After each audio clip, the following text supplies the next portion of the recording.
I cannot go back.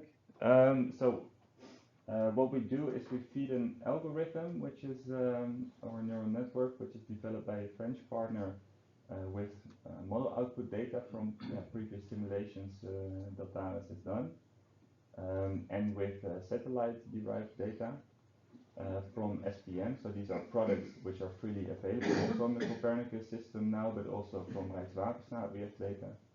And we mask parts of this data, then we simulate it, and we see, okay, how much is it, and the interpolation that we do, how big is the difference between the reality that we know. So we only use half of the data. If you have a tower of data, we only use half. Then we see, okay, how well is the prediction, and we train it so that it becomes better. And we want to use it if we want new simulations, and we want to use this prediction of the neural network rather than simulating the whole physics for this process, which is quite computationally costly. Thank you very much. Yeah, thank you. Thank you. We go to the last presentation, Wim or Martin, who is going to Wim. And this is focusing on the Dutch context, and it's also the introduction, in fact, for the discussion that we have later on. We were organizing this meeting together with the Ministry DGWB, Directorate of Water and Soil, DGWB. Sorry? It's Director for Water and Soil. That's true. Director General and Director. Anyway. But so we were co-organizing this session, and the discussion we will have later on will be about the Dutch context. Of course, we thought it well to at least show everything that's going on, considering the digital part of the Noordzee, also the international context, because what we're doing in the Netherlands must always be in an international context. But I think Wim will take us along with the things, a little bit about what has been done. And I think we have a demo already in the coffee break and later during lunch as well, of the Dutch digital twin, the digital twin of Noordzee, the Maris part of it with the web browser. But I think you're going to tell us something about it. Please go ahead. Presentation is in Dutch, but my talk will be in English, and I can translate the sheets, the slides afterwards. So it's always a challenge to be the one between you and the coffee break. But even more challenging is being the one between the hippo and his favorite feeding ground. So it could be worse. Anyway, one name is missing. That's Lodewijk Afspoel. He's been very active on this matter for the last 10, 12 years, I think. But he is orienting himself into new grounds. So then now it's up to Maarten and me to fill that gap and take over and set forward the pace for the next few years. So this is our talk. Moving back and forward, keep track of the slides so that the translation is accurate. Digital twins are booming. And the making industry, the building industry, urban planning, traffic and transport systems and plans, healthcare, automotive industries, the making of cars. And what you see, what you saw in the talk before, there's a lot of development going on in the gathering of and dissemination of data, the techniques involved, modeling software, artificial intelligence, especially in the last presentation, also before. There's a lot of data coming along from all these different developments going on and the projects which were all in the former presentations.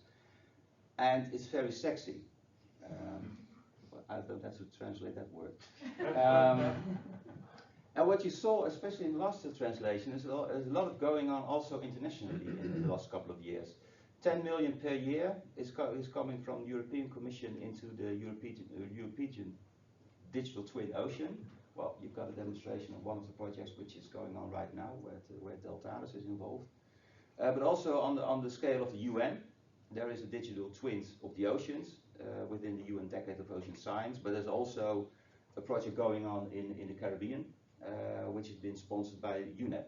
So everything is like mushrooms coming up everywhere. A lot of parties are active in the Netherlands. Well, you already had a talk from Deltares. I don't know where Deltares is, might be underneath that little guy talking in the corner over there. Marin, University of Applied Sciences of Breda, Tilburg, Maris, which is here, will do their demonstration of what they are doing. We are sponsoring, well, we are working together with them on different applications, but at the same time they are also involved in all these international projects as well. So I will come back to that later. And the Netherlands, I think the Netherlands is a front runner in the industry. We're also very big in the gaming industry, virtual games, serious games. So we have a lot to offer internationally.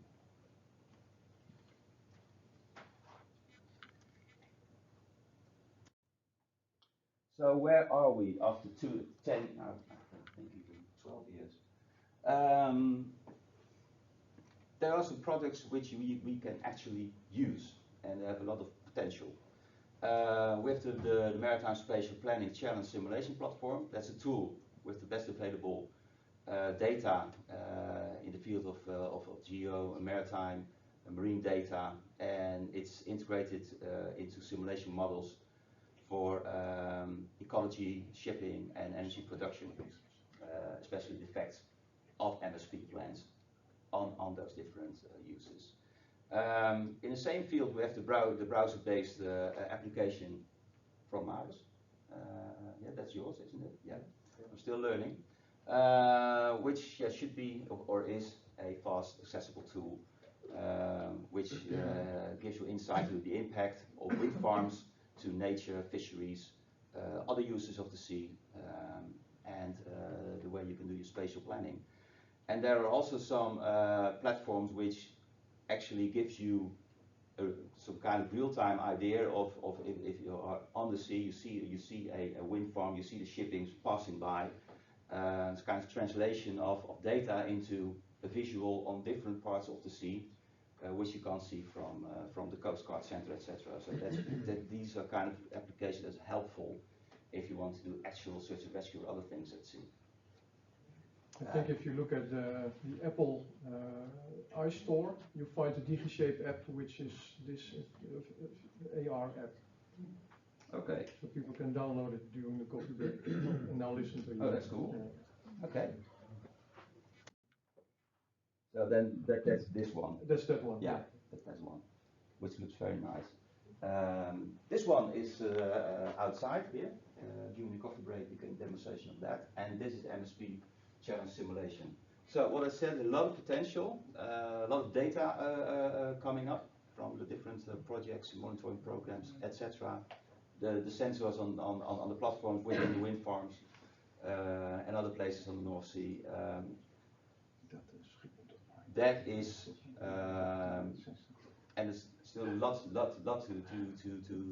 be unlocked in the next years to come. But there is gold there to feed into these kind of models on which we can build a digital twin for the North Sea. And you can understand that it can be used for especially for spatial planning. So in 2024, next year, this is the year of where do we stand, where do we want to go, a reorienting year on the next step. And we put some dots on the horizon.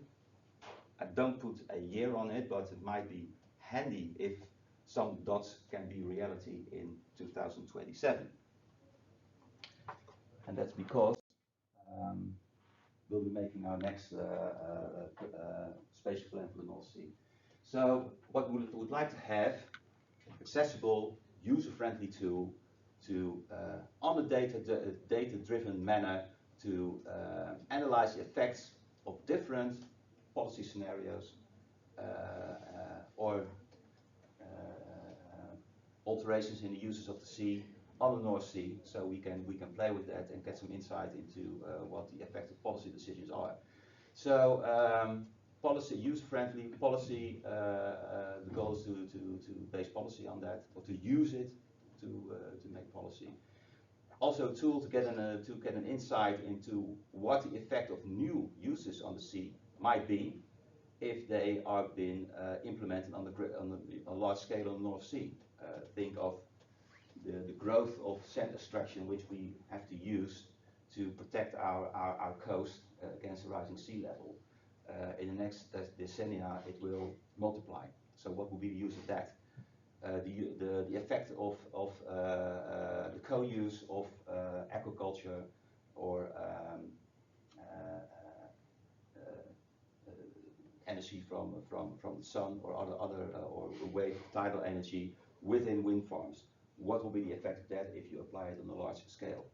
And get an insight of all these cumulative effects of those new plans, uses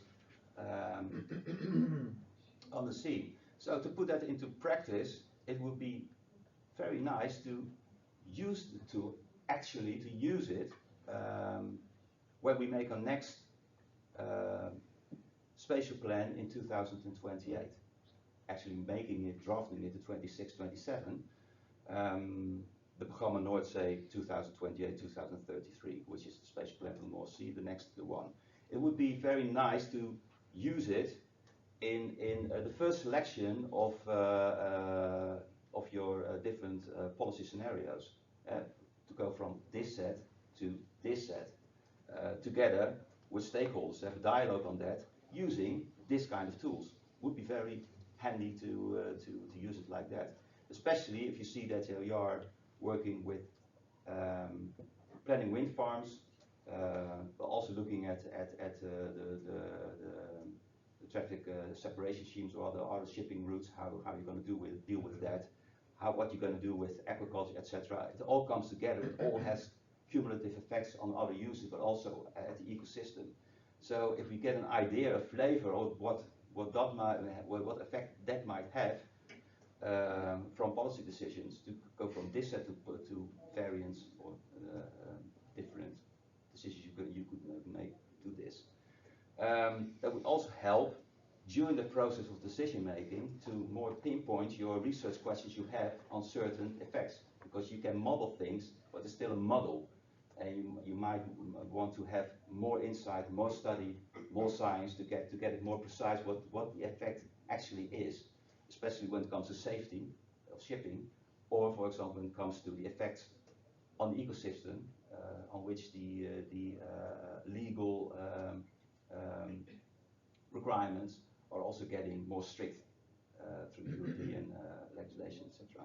So it might help you to precise your research questions during your process of decision making, but also when it comes to implementing it, you can also more steer your questions between the planning and the actually implementing in the building of the farms or doing other things of the North Sea. In the years after your planning, after your plan has come into practice, it might also steer your research questions in the process of research projects in the years afterwards. It will help you with that.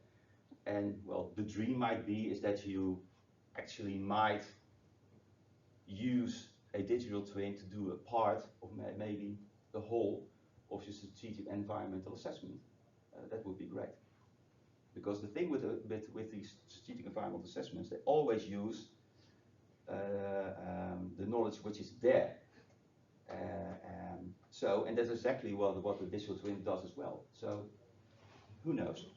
Maybe it's a dream, but maybe we can make some parts of it reality. Internationally. Yeah. I have a small question. Possible now? Would you like at the end of the presentation? That's up to them.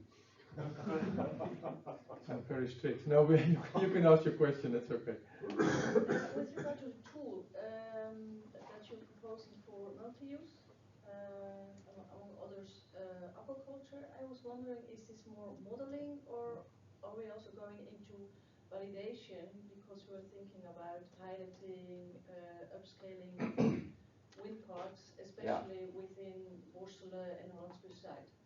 The thing is, I think I was trying to explain. Now I didn't explain, but I have a view on that. I guess you use the modeling, yes, to in your phase of planning to do some policy differently. it might be, and that's also the same thing you always see in strategic environmental assessments. It gives you a assessment of the possible effects, and the modeling can help with that. But you need validation in your research programs between the planning and the actually implementing of the different uses. To come to the definite decision on what you're actually going to do within that wind farm. So modeling at its first stage, but you need validating research to come to the final decision on what you actually can and cannot do there. So I think to base your whole decision on just the modeling and artificial intelligence, I think that's very risky. Especially when it comes to, for example, safety, but also when it comes to effects on the ecosystem. You need validation. Same kind of story when it comes to the international side of things. We are working together with other countries within OSPAR, within the EU when it comes to the implementation of the Marine Strategy Framework Directive, but we also work together in projects. Like the digital twin project we were just talked about from Delta's part, a digital twin gives you a kind of platform to come to a common understanding what the cause-effect relationships are if you are planning on the North Sea and what the effects of the other uses of the ecosystem, etc. might be. Because it helps. If you have something which different countries around the North Sea can just gather around to get the same idea, because the ecosystem and the users is binded by boundaries. So it's a great tool also for that. And the next step is, if you have a common understanding, is that you actually can work together on maritime spatial planning, and that is another initiative we started as a ministry together with France to work together on the Greater North Sea Basin Initiative, which started last year. We had a ministerial conference just the other month. So it's getting in steps, but it's also a tool which can help with that. So, last slide. One question? We might have a question. This Greater North Sea Basin Initiative, that does have an agenda, I assume.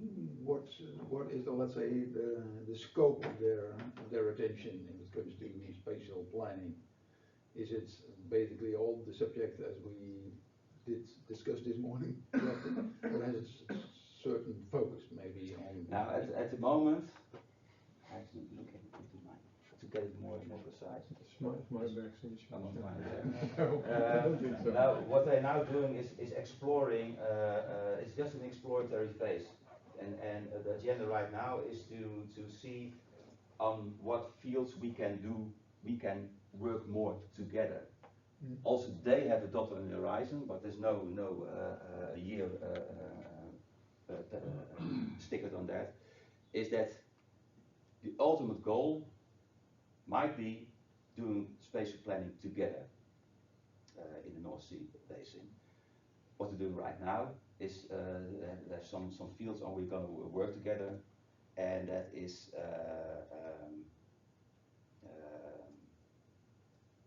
work together on getting more insight on the cumulative effects of the uses, and also to share data on that. So that's really got to do with this.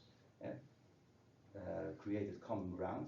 So we work from the same data. We work from the same understanding of the data, which is quite already a challenge if you see the different approaches from the different countries to actually get there. Another is on what are the long-term effects for fisheries when it comes to the different uses on the sea. There's a working track on the co-uses of wind farms, which has a lot to do with, I think, with the community of practice Nathalie is working on together with just forgot your name. Nico Buitendijk, sorry. Now data and information sharing. Yeah, and also something is that if we can work together on ecosystem protection and restoration more than we do now with neighboring countries. And of course, the ultimate thing is if we can work more together on governance. But it's still at the defining stage of the working strands, and which will be working groups upon, and they will come with all kind of recommendations, etc. Will be brought to the ministerial level. So you can imagine it's a multi-year process. I hope they will add shipping soon. That's in my personal. Yeah. Of course. Thank you. Last slide. What do the potential users want within the governance, outside the governance? So that might be something to give with you to the coffee breaks and the session afterwards. We definitely need to connect more with what is going on within the EU, the EU initiatives and projects going on. We just had the digital twin ocean and projects going there. We just had one example. There are more. We have the Noordzee project, which has some interlinkages with the Greater Noordzee Basin Initiative when it comes to the scope and working strands. So that's a nice one, and Deltares is also involved in that consortium. So connect internationally, and also what can DigiShape partners do? There is DigiShape, and there's a lot of logos of all kind of organizations on your first slide. So yeah, I would like to know what we can do for each other and with each other. So from the dot to the path towards it. That's it. Okay. Thanks very much.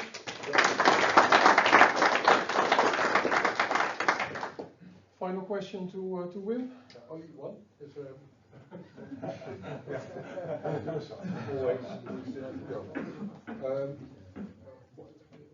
Is there a specific on the Noordzee? Do you see also related to Deltares?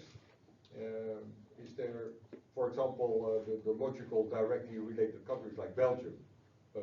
Are there any specific already cooperations also in this area? Well, of course, within the different consortia there are right now on different projects, and yeah, and within this working strand, which is now starting with this Greater Noordzee Basin Initiative, we are working along with Belgium. Belgium is quite active with this. Exactly. Well, yeah. So, but I still have to say, from our part, we from the policy side, there's still a lot of ground to cover. Yeah, absolutely. Yeah. Okay. Yeah. But do it or don't do it. Yeah. I saw a hand in that corner as well. You had a question? Yeah, just thanks for this presentation. I'm wondering,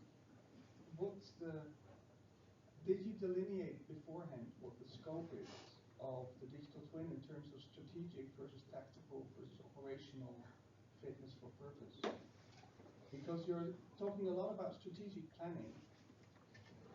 Talks that we heard earlier were really also about operational use and real-time data acquisition.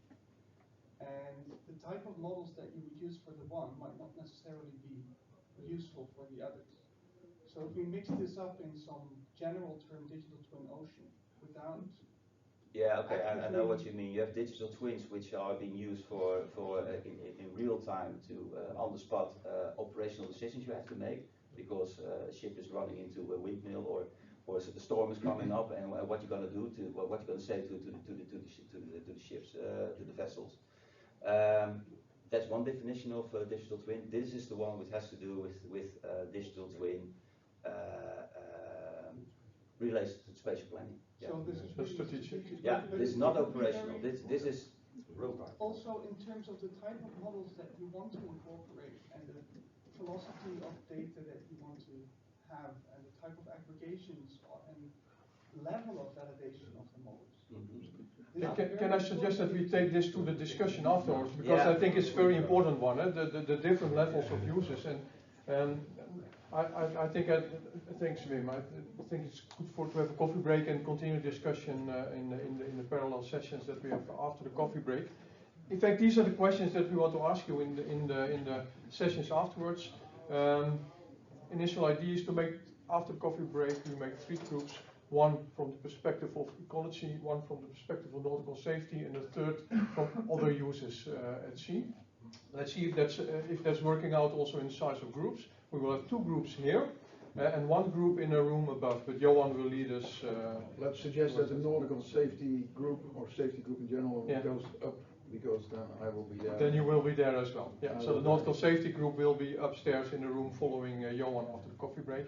And in fact, these are the questions: what's the dot on the horizon, and how does the path towards look like, and what do we need? So that's about the question and demand. What do users of these typical digital twins need looking at strategic, tactical, and operational level? Looking at the type of data, what do we need to organize? Answer questions like that. And what I would like to have a short report on after the session, so that's, let's say, 1:45, is about, okay, what are your main demands that you identified in your group? What do we need to do together, and what can we do right now within the DigiShape context? Because we have DigiShape, there are a lot of parties involved, there is a large community. So what's the homework that you give me to bring to the partners, so that we can continue that from this community? Yeah, so that's the 3 questions. The dot on the horizon: what do we need? What do we need to do together? And what can we start tomorrow from DigiShape? Yeah? Thanks, Daniel. How long is the break? Break is 15 minutes, or let's start at 5 minutes past 12. So if you don't finish your coffee, bring it in your meeting room, because we need some time for discussion as well. Yeah.